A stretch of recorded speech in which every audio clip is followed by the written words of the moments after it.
Di 20k subscriber channel Novel Official, akan adakan giveaway untuk satu orang pemenang. Syaratnya kalian harus subscriber, komen, like, share, supaya kalian bisa terpilih untuk jadi pemenang giveaway. Semoga beruntung bosku. Selamat datang di channel Novel Official. Sebelum kalian mendengarkan novel Pesona Pujaan Hati, jangan lupa like, share, and subscribe. Kalau tidak kusentil jantung kalian. Hehehehe. Tanpa lama-lama lagi langsung saja kita masuk di alur cerita novelnya. Bab 6661 sampai bab 6670. Mendengar penjelasan Charlie, Vera melihat dengan hati-hati ke udara dan melihat titik cahaya yang tak terhitung jumlahnya berkedip-kedip. Sepertinya tidak ada pola. Ada terlalu banyak titik terang atau redup pada saat frekuensinya bersamaan. Vera terlihat sulit melihat perubahan grafisnya. Dia berkata dengan jujur kepada Charlie, "Tuan, dari sudut pandang hamba, titik cahaya ini berkedip tanpa pola apapun. Saya tidak dapat melihat gerakan grafis apapun." Charlie berkata, "Lihat, isyaratnya telah berubah lagi." Vera dengan cepat melihat lebih teliti. Namun masih belum ada pola titik cahaya di langit. Namun di mata Charlie, perubahan gerakannya sangat jelas.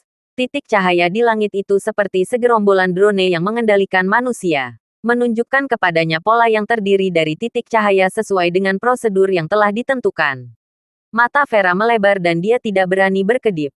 Dia terus menatap waktu yang lama dan tidak melihat petunjuk apapun. Di sisi lain, Charlie telah melihat gerakan ke-8 dari perubahan titik cahaya yang kacau. Pada saat ini, Charlie akhirnya menyadari apa yang dilakukan oleh 8 gerakan ini. Ini bukan hanya 8 gerakan berbeda, tetapi mewakili 8 transformasi berbeda. Dan 8 transformasi berbeda ini digabungkan bersama, membentuk sebuah mudra. Ada catatan yang relevan di buku apokaliptik. Apakah itu Taoisme atau Buddha? Semuanya memiliki kekuatan magis dan segel. Jari dan telapak tangan membentuk postur tertentu dengan cara tertentu, di bagian tertentu. Kemudian setelah serangkaian perubahan tertentu, berevolusi menjadi mudra yang koheren. Ini adalah kunci segel jepit. Sebenarnya mudra jenis ini adalah bentukan yang tersusun dari gerakan tangan dan diaktifkan oleh energi spiritual. Jika kekuatan gaibnya tercapai, bahkan dapat menghancurkan langit dan bumi. Pada saat ini, Charlie sudah menghafal 8 perubahan gerakan. Setelahnya, dia bahkan lebih bingung. Dia tidak tahu kekuatan macam apa yang bisa mengubah aurora di langit menjadi cetakan tangan, dan kemudian membiarkan dirinya melihatnya. Ini jelas membayangkan diri sendiri sedang berkhotbah. Tapi siapakah pengkhotbahnya? Mungkinkah di tanah tak berpenghuni di sebelah lingkaran Arktik ini, ada beberapa master yang sedang berlatih budidaya secara tersembunyi? Memikirkan hal ini, Charlie secara tidak sadar ingin melepaskan energi spiritual dan memeriksa lingkungan sekitar dengan cermat. Tapi setelah berpikir 2 kali, dia melepaskan ide ini. Karena pihak lain bahkan bisa mengendalikan aurora dan melakukan manipulasi mikro aurora yang ekstrim. Kekuatan semacam ini jauh lebih unggul dari miliknya. Dan bahkan bisa dikatakan memiliki kekuatan supranatural yang besar. Dalam hal ini, karena pihak lain tidak mau muncul, mengapa repot-repot mencari masalah? Terlebih lagi, mereka tidak memiliki niat buruk. Malah justru ingin memanfaatkan kesempatan ini untuk berdakwah kepada dirinya sendiri. Terlebih lagi, dia berada dalam terang sementara yang lain berada dalam kegelapan. Dan kekuatan dirinya tidak sebaik yang lain. Mencoba menemukan mereka mungkin hanya mimpi. Akibatnya, Charlie tidak melakukan perilaku impulsif apapun. Sebaliknya, dia terus mengungkap jejak tangan di langit. Dikatakan 8 mudra. Namun sebenarnya 8 mudra dan 7 variasi. Dari mudra pertama hingga mudra kedua tidak membentuk 2 mudra yang berbeda. Namun setiap detail perubahan mudra harus benar-benar konsisten. Ini seperti mengubah dari merentangkan kelima jari menjadi menggenggam tangan. Dalam keadaan normal, Anda akan berpikir bahwa Anda dapat menggenggam tangan hanya dengan mengencangkan kelima jari Anda ke dalam secara bersamaan. Namun jika berada di atas sidik jari yang benar-benar efektif mungkin memerlukan kelima jari untuk saling mengepal secara bergantian seperti kipas lipat. Bahkan mungkin ada persyaratan bahwa jari kelingking harus diletakkan terlebih dahulu dan ibu jari di belakang. Sudut dan jarak antara masing-masing jari juga sangat ketat. Sekalipun kedua sidik jari tersebut sedikit salah selama proses evolusi, sidik jari ini tidak akan sama efek apapun. Pada saat ini, setelah menunjukkan 8 jenis cetakan tangan Charlie, titik cahaya di langit menunjukkannya lagi mulai dari cetakan tangan pertama. Charlie juga menatap tajam, karena takut kehilangan detail apapun. Setelah berdiri di salju selama lebih dari 1 jam, Charlie mengingat semua detail di hatinya. Dan akhirnya titik cahaya di langit menunjukkan tanda-tanda menghilang secara bertahap. Saat bentuk di langit menjadi semakin terang, sebagian besar titik cahaya aurora kembali ke keadaan auroranya. Setelah menunggu 20 menit berikutnya, semuanya kembali normal, dan aurora berubah menjadi tirai indah yang seolah-olah menggantung di udara. Menggantung dari langit ke tanah, misterius dan indah.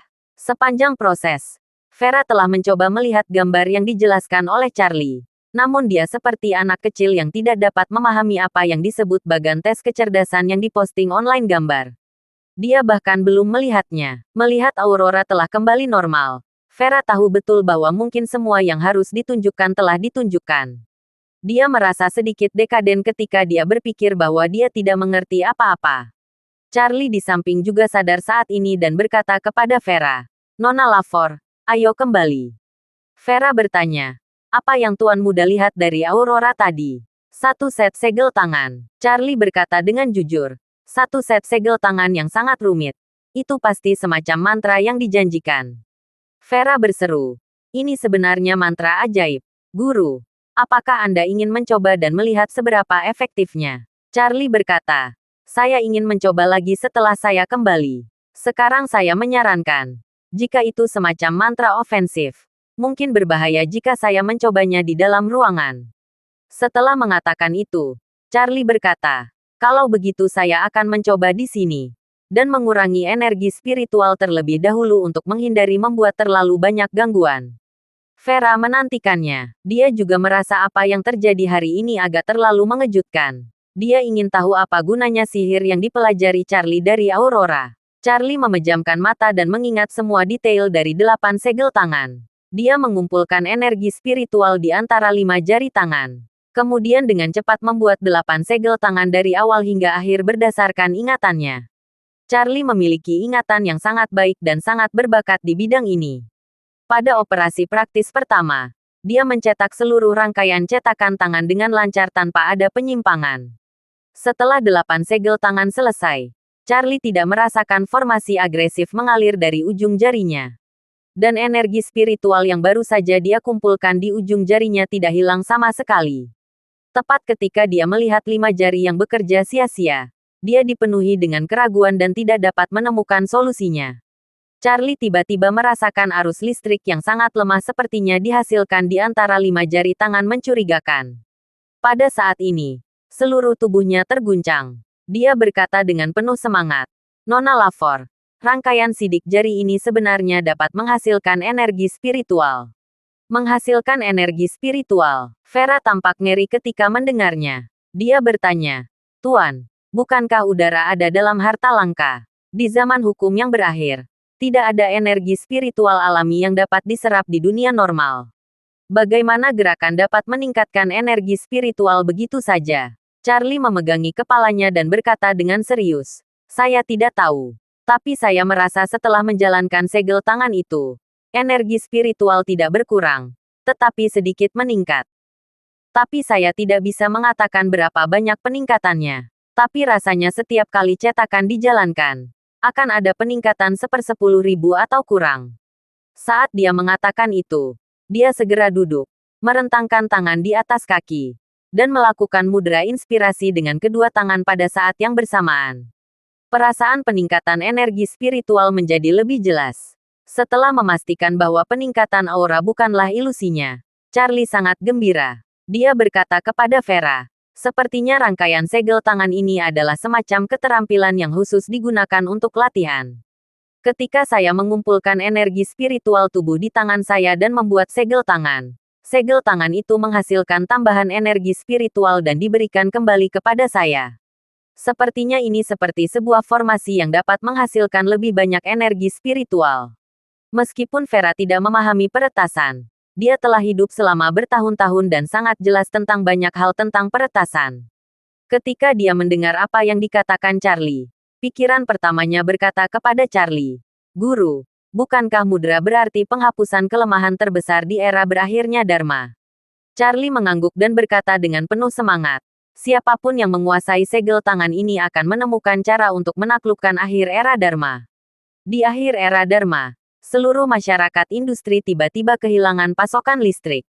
Masyarakat tidak dapat memperoleh listrik untuk produksi. Pembangunan industri dengan sendirinya akan mengalami stagnasi. Jika bisa menemukan cara untuk terus membangkitkan energi spiritual di akhir era Dharma, hal ini setara dengan menemukan generator tenaga surya di dunia industri yang tidak ada orang lain yang memiliki pasokan listrik. Sejak memperoleh kitab suci surgawi apokaliptik, Charlie hanya menyerap energi spiritual dari dua hal. Satu adalah batu spiritual dan yang lainnya adalah pil. Ketika dekatnya sebelum zaman akhir Dharma, para beku dapat secara langsung mengekstraksi dan menyerap energi spiritual antara langit dan bumi dari udara. Namun, ketika zaman akhir Dharma tiba dan energi spiritual tidak lagi ada secara alami di langit dan bumi, ini adalah hal yang paling mendasar metode budidaya akan menjadi masa lalu. Hal ini menimbulkan kesulitan besar dalam praktiknya, karena sebagian besar beku tidak dapat menemukan sumber energi spiritual sama sekali.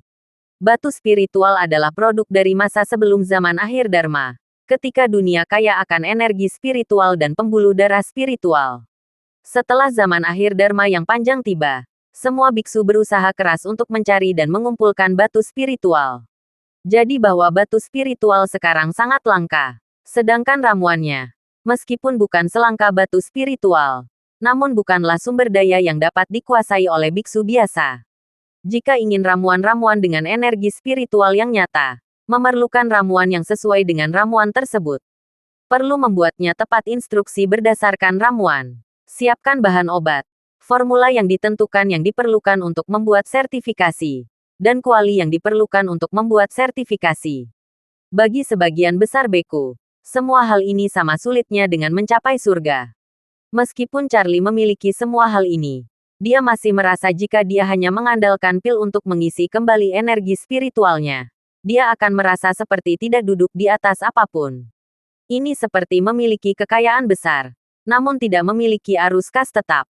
Mempunyai banyak uang, namun setiap sen yang dikeluarkan berarti kehilangan 1 sen. Tapi sekarang rangkaian segel tangan ini telah memecahkan masalah paling serius dalam satu gerakan. Meskipun setiap set segel tangan hanya dapat meningkatkan energi spiritual dalam jumlah yang sangat kecil, benda ini seperti mesin koutou di ladang minyak Nigeria yang luas. Selama benda ini diputar, akan ada aliran pendapatan yang stabil.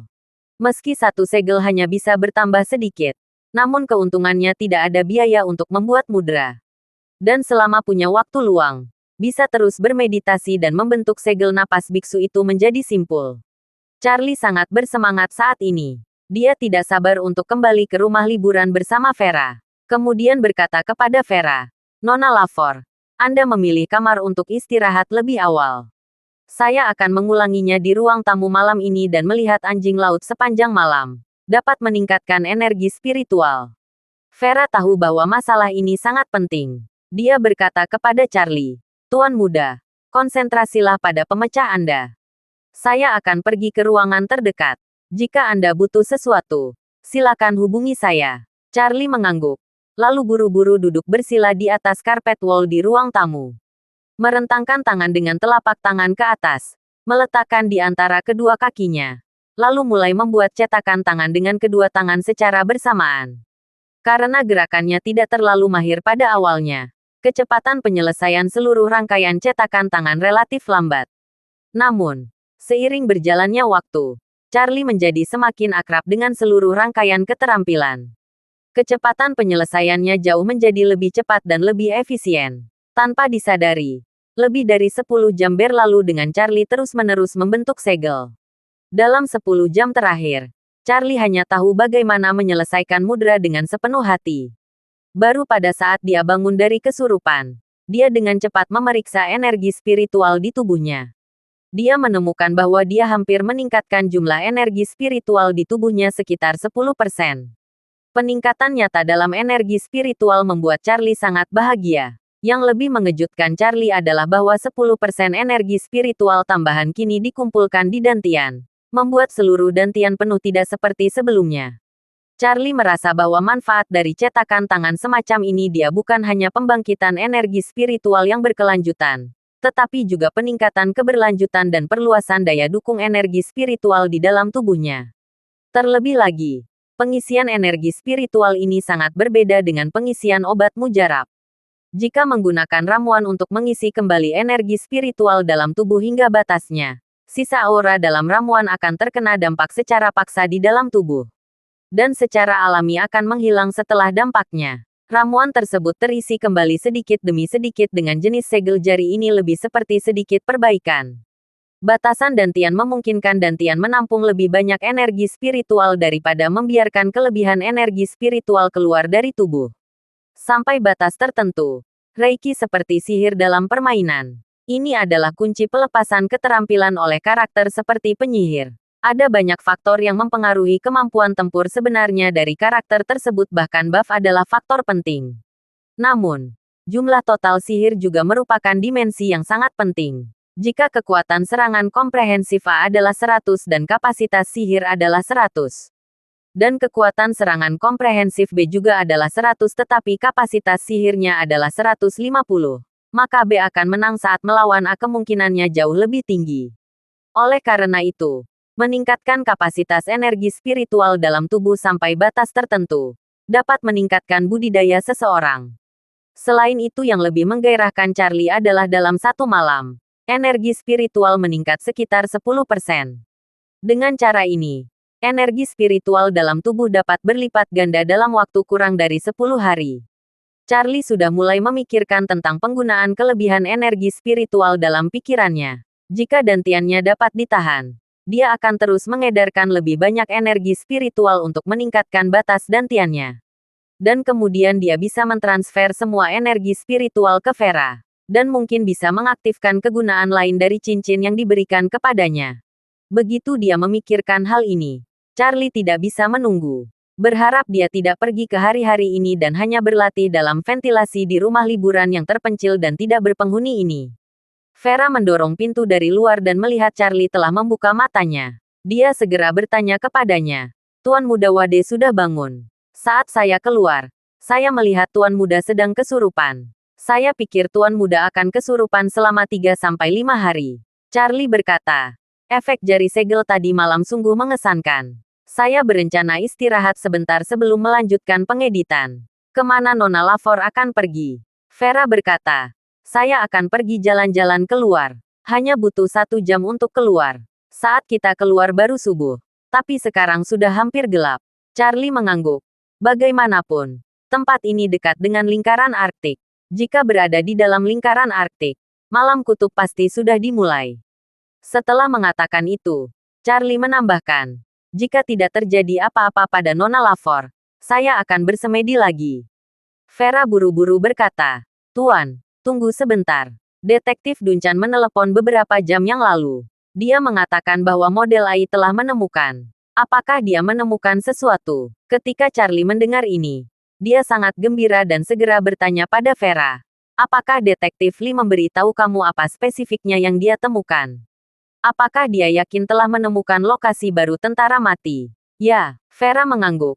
"Inspektur Lee mengatakan bahwa AI telah mengunci pabrik penambangan fosfat di Maroko. Dia mengatakan bahwa setelah Tuan Muda kembali, dia akan membicarakan detailnya dengan Tuan Muda secara langsung."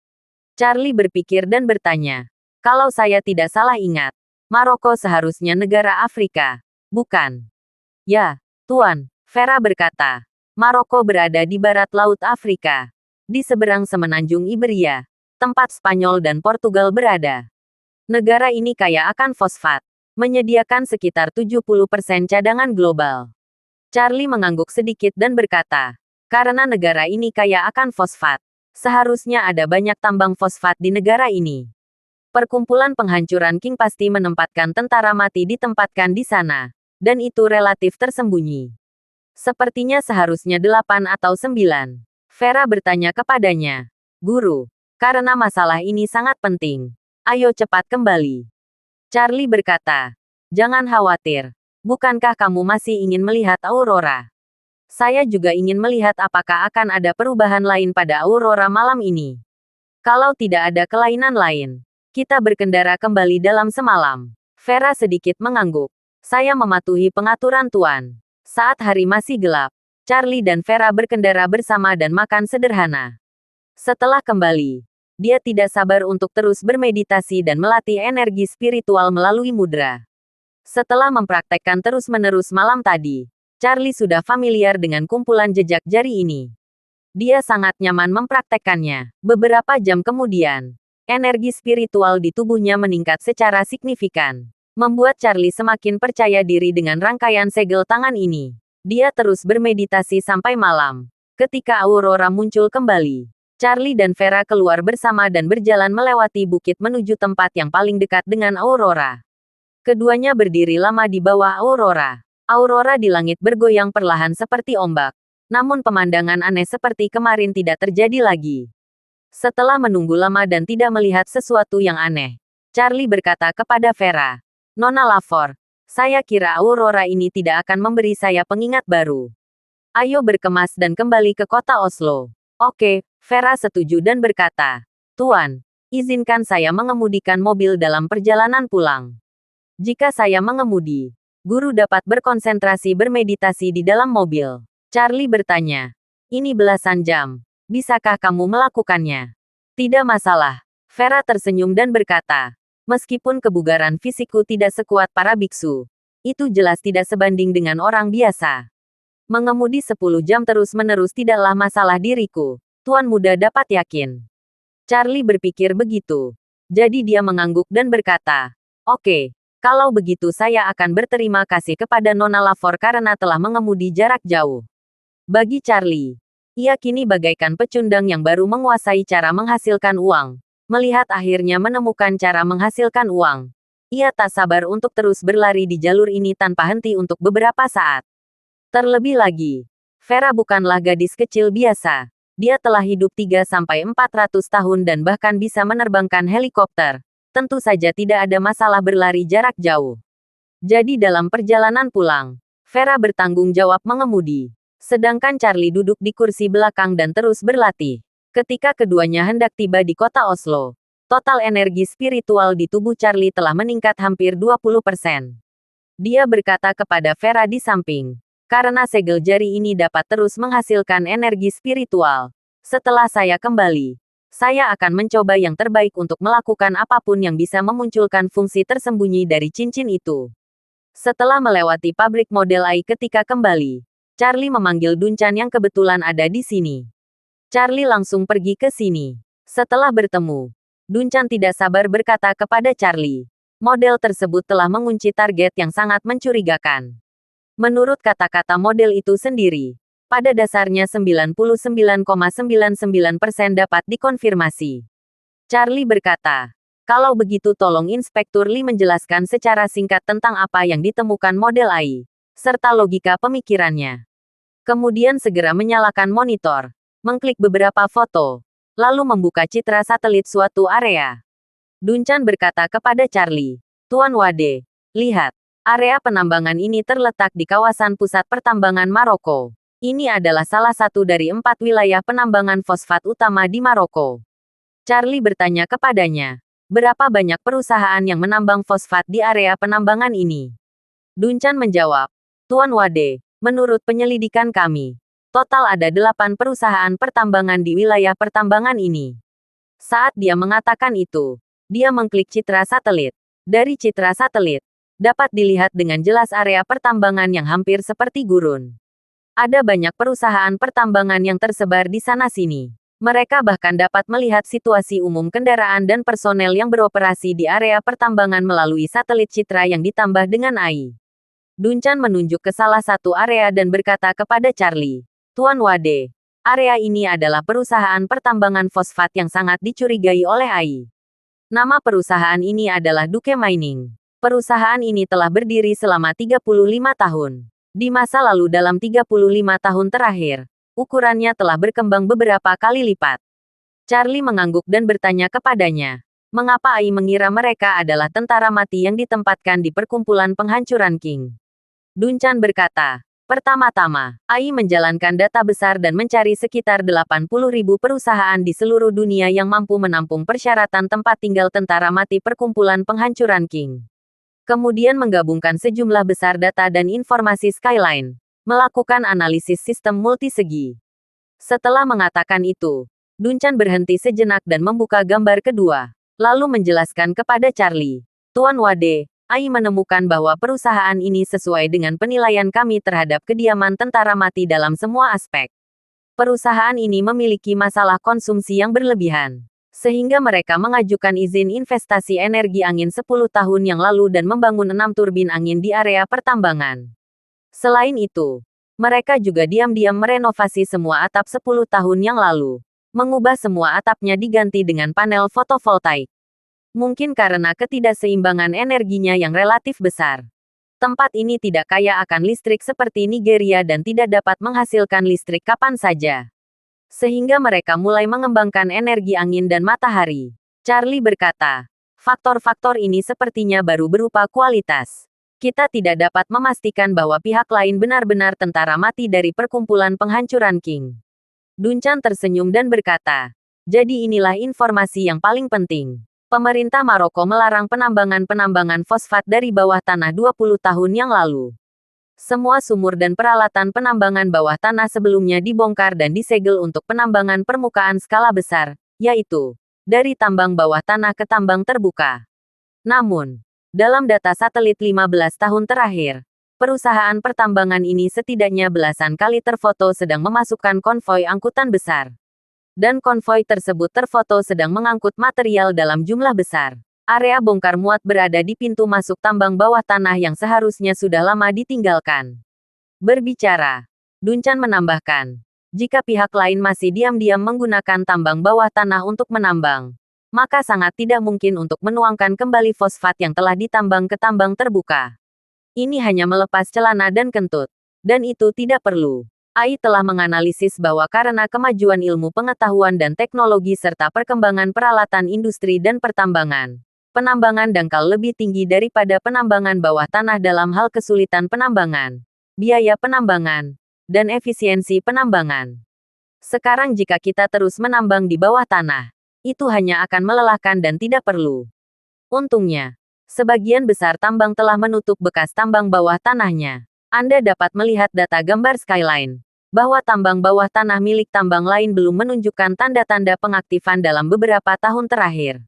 Hanya Duke Mining Company ini yang aktif. Setelah menganalisis data satelit, Ai menyimpulkan bahwa perkumpulan penghancuran King telah mengubah tambang tersebut dan menggunakan fasilitas bawah tanahnya yang seharusnya menutup seluruhnya sebagai pos tentara mati.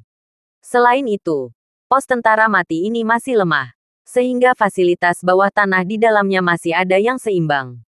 Bahan limbah seperti batu dan tanah akan terus diangkut keluar, dan armada yang berisi perbekalan harus mengirimkan perbekalan ke stasiun. Setelah mendengarkan analisis Dunchan, Charlie bertanya kepadanya, Detektif Lee, sebagai seorang detektif senior dengan pengalaman investigasi kriminal bertahun-tahun, menurut Anda apakah analisis Ai dapat diandalkan? Dapat dihubungi. Dunchan mengangguk dan berkata, meskipun tidak memiliki bukti langsung bahwa di sini tentara perkumpulan penghancuran King ditempatkan, Ai telah menggunakan berbagai dimensi untuk membuktikan bahwa ada terlalu banyak kelainan di sini. Mungkin hanya ada satu target lain yang mencurigakan. Jika dua item tidak normal, maka itu hanya dapat dianggap sebagai kekayaan yang tinggi. Tetapi jika banyak kondisi yang tidak normal, maka kekayaan akan meningkat secara eksponensial, terutama beberapa faktor kunci. Berbicara, Dunchan menambahkan, Ai menganalisis database Skyline dan menemukan bahwa tidak ada perusahaan pertambangan formal di Maroko yang masih menambang fosfat bawah tanah, bahkan penambangan ilegal. Lagi pula, biaya penambangan terbuka bahkan lebih rendah. Secara keseluruhan database penambangan bawah tanah mereka dalam 10 tahun terakhir, tidak ada jejak pengaktifan kembali. Duke Mining adalah satu-satunya perusahaan yang didirikan oleh Ai dan masih diam-diam membuat replika tentang tambang bawah tanah menambang. Tetapi mereka tidak menambang fosfat. Hal ini saja sudah sangat sulit untuk dijelaskan. Charlie mengangguk dan berkata, Inti dari modal adalah mengejar keuntungan. Jika sesuatu tidak menguntungkan atau bahkan membutuhkan biaya tinggi, modal tidak akan pernah melakukannya. Duke Mining ini diam-diam membuka tambang bawah tanah yang besar.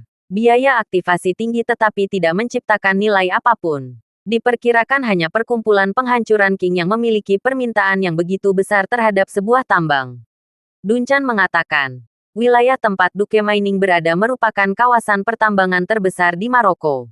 Meskipun kawasan pertambangan ini tidak dekat dengan laut, namun mendapat manfaat dari perkembangan industri fosfat, sehingga transportasinya sangat berkembang. Jalan terbaik di Maroko adalah jalan dari sini ke pelabuhan. Dan ada juga jalur kereta khusus pengangkut fosfat yang mengarah langsung ke pelabuhan. Setiap kereta dapat memuat ribuan ton fosfat ke pelabuhan untuk dikirim ke seluruh penjuru dunia. Ia juga mampu membawa kembali pasokan impor dalam jumlah besar. Apalagi letak geografis Maroko yang unik untuk perkumpulan penghancuran King. Sangat dekat dengan Eropa Selatan. Mendirikan stasiun di sini dapat mencakup seluruh wilayah barat laut benua Afrika dan wilayah selatan Eropa. Sedangkan stasiun tentara mati di gratis itu hanya mencakup wilayah Mediterania dan Afrika Timur Laut. Oleh karena itu, Dunchan membuka peta dan berkata kepada Charlie, kita juga tahu sekarang bahwa Nigeria juga memiliki stasiun untuk tentara mati perkumpulan penghancuran King. Stasiun di Nigeria ini hanya mencakup wilayah tengah Afrika. AI menggunakan Maroko, gratis, dan Nigeria sebagai poin penting. Berikut adalah peta panas yang dapat Anda lihat. Dunchan mengetuk keyboard, dan 3 lingkaran merah muncul di peta dunia asli. Pusat dari ketiga lingkaran merah ini adalah Maroko, gratis, dan Nigeria. Dan jari-jari lingkaran ketiga ini diubah menjadi jarak sebenarnya sekitar 2000 km. Pemandangan ketiga lingkaran ini dapat menutupi sebagian Afrika. Namun setelah lingkaran ketiga tersebut digabungkan, tidak ada lingkaran yang dapat menutupi Afrika bagian selatan dan Madagaskar. Dunchan menunjuk ke Afrika bagian selatan dan berkata kepada Charlie, Tuan Wade, berdasarkan perhitungan AI, setidaknya harus ada 1 kam tentara mati di Afrika bagian selatan. 2 negara yang paling mungkin adalah Afrika Selatan dan Mozambik. Saya menunggu AI yang akan melakukan perhitungan berikut akan dilakukan untuk menemukan semua tempat tentara mati yang ditempatkan di Afrika. Charlie mengangguk sedikit. Setelah tiba dengan Vera kali ini, dia tidak lagi memiliki keinginan yang kuat untuk menemukan pos tentara mati. Lagi pula, di belakang setiap pos tentara mati ada ribuan nyawa. Ya, itu akan mudah. Dia tidak tahu berapa banyak orang yang akan mati. Namun dia tidak ingin menyurutkan semangat Dunchan. Karena jelas Dunchan semakin mahir menggunakan AI. Hanya saja seperti seorang pemburu yang baru saja menguasai keterampilan menembak presisi. Ia harus mencari lebih banyak mangsa untuk lebih meningkatkan keterampilan menembak Anda. Untungnya, Dunchan hanya bertanggung jawab menemukan mereka, bukan menghancurkannya. Charlie tidak bermaksud menghentikan rencananya. Jadi Charlie bertanya kepadanya, Inspektur Lee, jika saya ingin membawa ribuan orang keluar dari area penambangan fosfat ini dan mengangkut mereka ke Suriah tanpa ada yang menyadarinya, apakah Anda punya ide bagus? Ini, Dunchan berkata dengan cemas, pergerakan ribuan orang terlalu besar, dan area penambangan ini bukan pesisir. Sangat tidak mungkin untuk tidak meninggalkan petunjuk.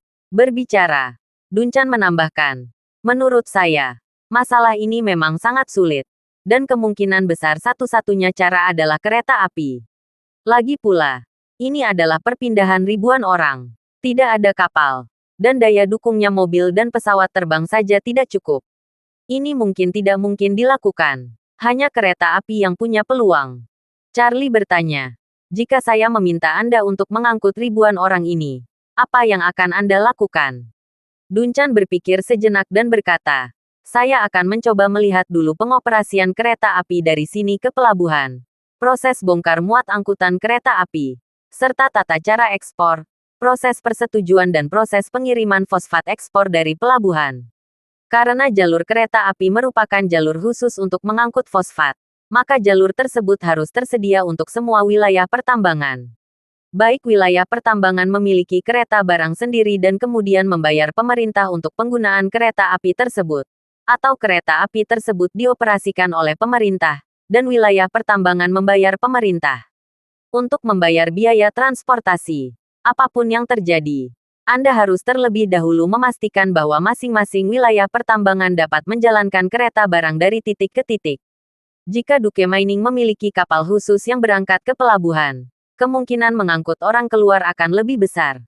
Dengan asumsi tidak ada masalah dengan kereta khusus, maka orang dapat diangkut ke pelabuhan secara batch melalui kereta khusus. Kemudian lubang di pelabuhan harus dibuka untuk memastikan bahwa selama proses bongkar muat orang dapat selamat. Dan secara diam-diam dikirim ke kapal. Selama orang-orang itu naik ke kapal, kemungkinan keberhasilannya akan jauh lebih besar. Charlie mengirim. Jika muatan gerbong barang 50 ton, kereta khusus berbobot 5.000 ton akan membutuhkan 100 gerbong. Setiap gerbong dapat bersembunyi 10 orang, dan satu kereta dapat menyembunyikan 1.000 orang. Efisiensinya memang sangat tinggi. Jika kita mengevakuasi tentara mati dan keluarga mereka terlebih dahulu, kita mungkin bisa mengatasinya hanya dengan beberapa kereta khusus. Pertanyaan kuncinya adalah bagaimana membawa orang-orang yang bersembunyi di kereta ke kapal dengan aman tanpa meninggalkan jejak apapun. Duncan bertanya kepada Charlie, apakah Tuan Wade ingin pergi ke Duke Mining untuk inspeksi di tempat? Jika demikian, kita dapat mengamati jalur transportasi ini bersama-sama dan melihat proses transportasi dan ekspor laut fosfat Maroko. Hanya dengan melakukan hal itu, kita mempunyai kesempatan untuk menemukan celah. Charlie mengangguk dan berkata, karena kita berencana membuat kejutan untuk perkumpulan penghancuran King, kita harus pergi ke Maroko. Sekarang perkumpulan penghancuran King seharusnya tidak berpikir bahwa kita telah mengalihkan target kita ke Maroko. Kita bisa pergi ke sana dan mengamati dengan cermat lalu meluangkan waktu untuk membuat rencana tindak lanjut. Setelah itu, Charlie berkata kepada Duncan, jika kita pergi, sebaiknya kita berdua saja yang pergi, tanpa orang lain. Selain itu, kita berdua harus mengubah identitas dan menyamar saat memasuki bandara di Nigeria. Jika ada kejadian lain di stasiun tentara mati Maroko, komite izin pasti akan mendapatkan semua pengawasan video yang dapat ditemukan di Maroko dan menghilangkannya satu persatu. Jadi lebih baik tidak diperhatikan oleh mereka. Duncan berkata tanpa berpikir. Tidak masalah. Ubah identitasmu dan pergi ke sana tanpa meninggalkan petunjuk apapun yang dapat digunakan oleh musuh. Keesokan harinya, Charlie dan Duncan melakukan penerbangan langsung dari Eropa Utara ke Lisbon, ibu kota Portugal. Mereka berdua menggunakan identitas baru yang telah disiapkan Helena. Tujuan mereka adalah Casablanca, kota terbesar di Maroko dan pelabuhan terbesar di Maroko. Lebih banyak orang mengenal kota ini karena film klasik dengan nama yang sama. Kota ini juga merupakan salah satu dari sedikit kota modern di Afrika dan setidaknya dapat menduduki peringkat 10 besar di Afrika. Di pesawat menuju Lisbon, Charlie duduk di tempat duduk semi pribadi di kabin kelas 1, menutupi dirinya dengan selimut. Dia terus melakukan serangkaian cetakan tangan yang dia pelajari di bawah aurora untuk terus meningkatkan energi spiritualnya. Setelah tiba di Lisbon, Charlie merasakan energi spiritual di tubuhnya telah meningkat pesat. Dia diam-diam memutuskan bahwa setelah energi spiritual di tubuhnya sedikit meningkat, dia akan mulai mentransfer energi spiritual ke cincin yang Vera berikan. Karena cincin itu kemungkinan besar memiliki kegunaan yang lebih besar, dia bersedia melakukan yang terbaik dan mengisinya dengan energi spiritual dan melihat apa yang terjadi. Jika itu terjadi di masa lalu, Charlie mungkin tidak mau mencoba memberi makan jurang maut ini dengan energi spiritual. Namun sekarang dia memiliki kepercayaan diri. Rangkaian segel tangan dapat terus-menerus menghasilkan lebih banyak energi spiritual. Dengan cara ini, dia memiliki sumber energi spiritual yang stabil.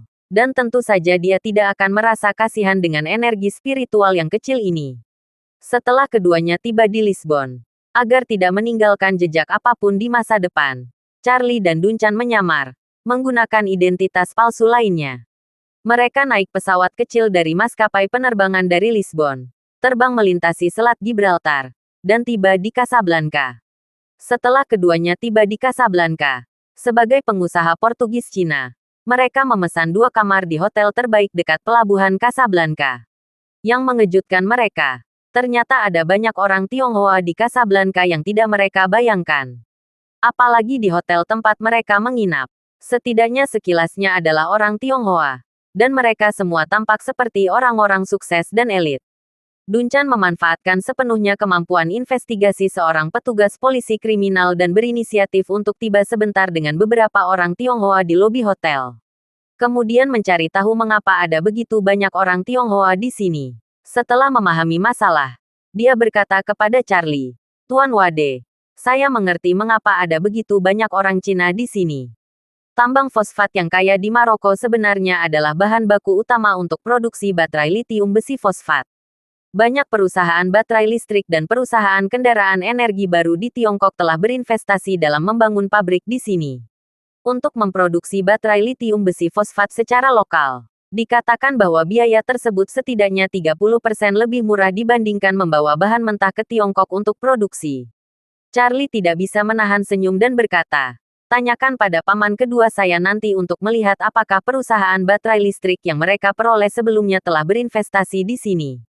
Sepertinya tidak. Dunchan menanggapi, "Saya selalu mengikuti kakekmu untuk menyelidiki investasi di China. Perusahaan baterai listrik tempat mereka berinvestasi terutama memproduksi baterai litium terner, bukan litium besi fosfat. Tampaknya litium besi fosfat memiliki kepadatan energi yang rendah dan murah. Ini terutama cocok untuk model kelas menengah hingga bawah."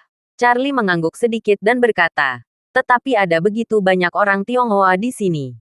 Lebih mudah bagi kita untuk menyembunyikan identitas. Penduduk setempat tidak terkejut ketika melihat kita, dan tidak ada yang terlalu memperhatikan kita." Setelah mengatakan itu, Charlie menambahkan, "Saat hari mulai gelap, mari cari cara untuk masuk ke pelabuhan dan melihat-lihat." Dunchan bertanya kepadanya, "Manajemen pelabuhan pada umumnya ketat. Apakah mudah bagi kita untuk masuk?" Charlie tersenyum dan berkata, "Jangan khawatir, saya punya solusinya." Setelah itu, dia berkata kepada Dunchan, "Inspektur Lee, ayo kita ke kamar dulu. Saya memesan lantai tertinggi di sini. Saya seharusnya bisa melihat situasi umum pelabuhan." Keduanya check-in dan membawa kartu kamar mereka ke lantai 22 hotel. Kamar mereka terletak di selatan dan utara. Kamar di utara memiliki pemandangan seluruh pelabuhan. Sesampainya di ruang tamu ruang utara, keduanya menghadap ke pelabuhan Casablanca di depan jendela setinggi langit-langit. Dunchan melihat sekilas halaman angkutan kereta api dengan setidaknya 20 jalur di selatan pelabuhan. Dia melihat ke timur di sepanjang jalur kereta api dan berkata kepada Charlie, "Sejauh yang saya tahu, Casablanca adalah jalur kehidupan ekonomi seluruh Maroko. Sebagian besar fosfat yang ditambang di negara ini dikirim ke seluruh bagian dunia dari sini. Duke Mining dari perkumpulan penghancuran King juga mengekspor fosfat ke luar negeri dari sini. Saya yakin fosfat ada di mana-mana." Charlie berkata, "Sudahkah Anda memeriksa situasi ekspor fosfat mereka?" "Sudah diperiksa." Dunchan berkata, "AI memeriksa data impor dan ekspor perusahaan fosfat Maroko, dan Duke Mining tidak termasuk di dalamnya. Jika Duke Mining tidak mengekspor sendiri, maka kapasitas produksinya harus disediakan oleh perusahaan lain untuk membantu mereka menangani bisnis ekspor."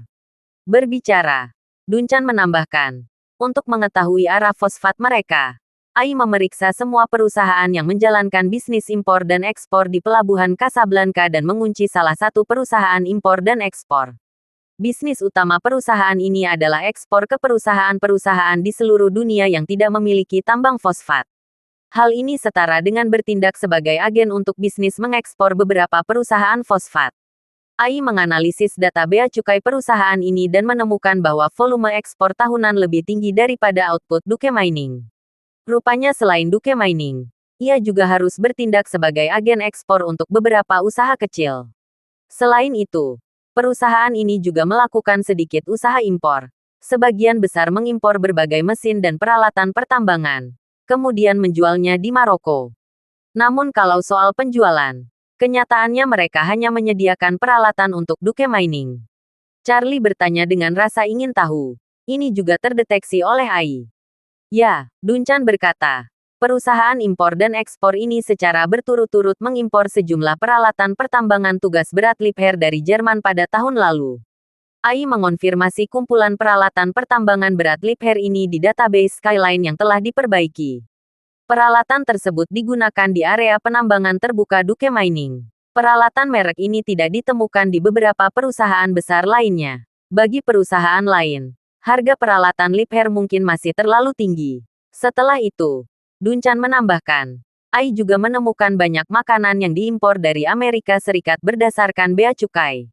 Terutama informasi daging sapi, gandum, dan sayuran. Saya menduga setelah makanan tersebut lolos bea cukai, semua diam-diam diangkut ke Duke Mining.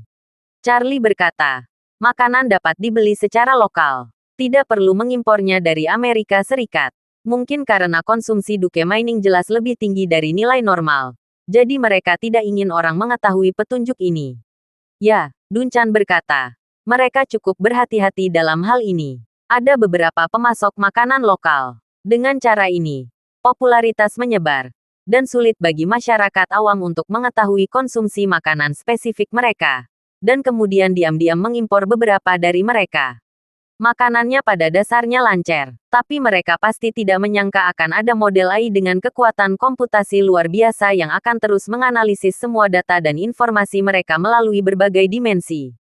Charlie menunjuk ke arah rel kereta api dan bertanya kepadanya, Inspektur Lee, fosfat Duke Mining diangkut dengan kereta api ini. Lalu jika saya ingin mengangkut tentara mati perkumpulan penghancuran King keluar dari Duke Mining, kereta api ini juga harus menjadi satu-satunya cara. Saya pikir kita bisa menggunakan jalur kereta api ini sebagai titik terobosan dan membuat terobosan penting. Duncan setuju. AI telah menganalisis beberapa sektor produksi Duke Mining. Area penambangan bertanggung jawab untuk menambang menghasilkan mentah, dan kemudian mengangkutnya ke kilang Duke Mining di dekat area penambangan melalui truk dan larangan berjalan. Fosfat olahan diproses di kilang. Setelah pemuatan selesai di tempat pengangkutan kereta api di kota, maka akan diangkut langsung ke pelabuhan. Saat Duke Mining perlu mengangkut fosfat, harus ada kereta kosong untuk memuat dari kereta barang ini. Kita bisa mengetahui proses dasar kereta memasuki Duke Mining. Melalui video tersebut, kita bisa melihat apakah ada celah dalam proses ini yang bisa dimanfaatkan. Charlie mengangguk dan berkata, melihat dari sini, rel kereta api tidak mengarah langsung ke dermaga. Setelah barang-barang tersebut diangkut ke pelabuhan dengan kereta api, barang-barang tersebut harus dimuat dan dibongkar terlebih dahulu. Kemudian melalui prosedur bea cukai ekspor sebelum dapat memasuki area bongkar muat kargo di terminal. Ayo kita pelajari baik-baik saat kita masuk malam ini dan diam-diam membawa orang dari area bongkar muat kereta api ke area bongkar muat dermaga. Jika langkah ini bisa tercapai, maka akan ada peluang untuk membawa semua orang pergi. Terima kasih sudah mendengarkan cerita novel Pesona Pujaan Hati. Sampai jumpa di novel selanjutnya.